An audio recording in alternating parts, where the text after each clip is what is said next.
सहकार महर्षी भाऊसाहेब थोरात कृषी महाविद्यालयाचा 3ऱ्या वर्षातील विद्यार्थी. ट्युलिप गार्डन हे काश्मीर व्यतिरिक्त भारतातला हा दुसराच प्रयोग आहे.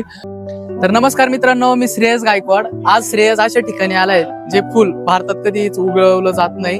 आणि हे जे असं फुल आहे, तो फुलाची एवढी पण मला ट्युलिप नाव आहे त्या फुलाचं, एवढी माहिती आता आपल्याला हे चैतन्य दादा सांगणारच आहे, जे की नेदरलँड्स मधलं प्रतिकात्मक फुल आहे. आणि चला त्यांच्याकडूनच जाणून घेऊ येथे फुलाबद्दलची माहिती. आम्हाला थोडीशी सांगा आपल्या व्ह्युअर्सला.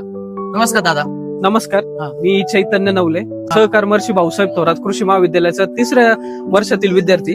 तर आपण हे जे ट्युलिप हे बघतोय, हा सध्या आम्ही एक ट्रायल प्लॉट तयार केला होता, ज्याच्या लागवडीसाठी आम्ही कंद हे होलंड म्हणजे नेदरलँड वरनं मागवले होते. हे साधारणतः आम्हाला एक कंद 80 रुपयाला पडला. तो लागवडीपर्यंत 125 रुपये त्याला खर्च आला.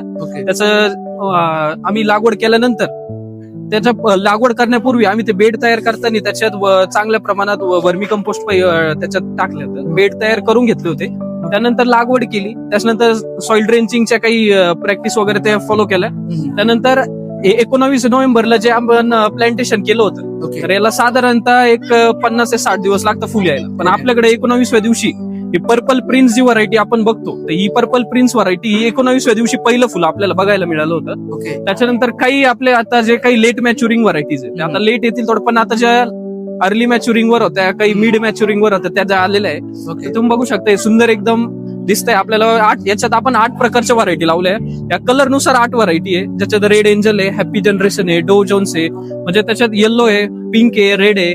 मल्टी कलर पण व्हरायटीज आपण घेतलेल्या आहे. व्हाईट आणि रेड अशा मल्टी कलर व्हरायटीज पण आपण घेतलेल्या आहे. त्याच्यासाठी आपण इथं एक AI युनिट पण बसवण्यात आलंय, जे आपल्याला खाली त्याच्यात सेन्सर्स असतात, जे आपल्याला सॉइल टेम्परेचर, सॉइल मॉइश्चर याचं प्रमाण सांगतं, जेणेकरून आपल्याला पाणी देण्याचं प्रमाण, पाणी देण्याचं इंटरव्हल, म्हणजे किती दिवसात कालावधीत किती द्यावं, किती पाणी लागेल त्याला, हे सगळं त्याची इन्फॉर्मेशन. आर्किटेक्चर तुम्ही डिझाईन केलं? हे सगळं आर्किटेक्चर आम्ही आमच्या स्टाफच्या गायडन्स थ्रू विद्यार्थ्यांनी सगळं तयार केलेलं आहे. थँक्यू, धन्यवाद. खूप छान माहिती दिली या दादांनी.